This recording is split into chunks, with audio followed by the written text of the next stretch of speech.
Starting to prepare my 1955 Thunderbird Skyview concept for the Keels and Wheels show coming up pretty soon in a couple weeks at in Seabrook.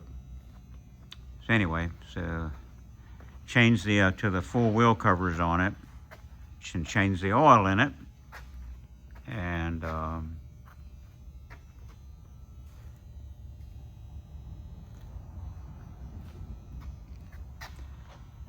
anyway, you gotta do another wax job on it and clean it a little bit.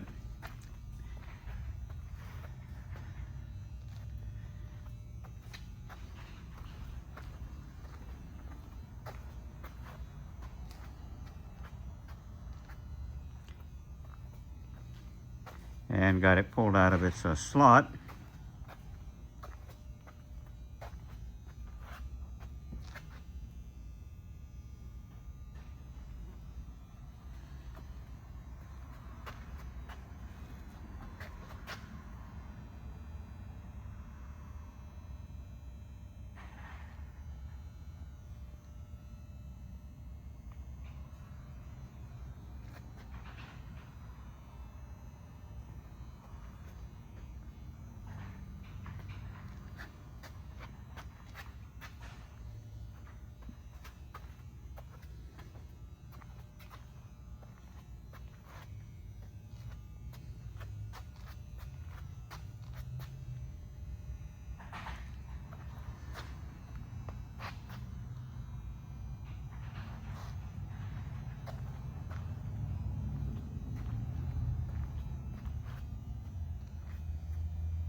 So anyway, there you go.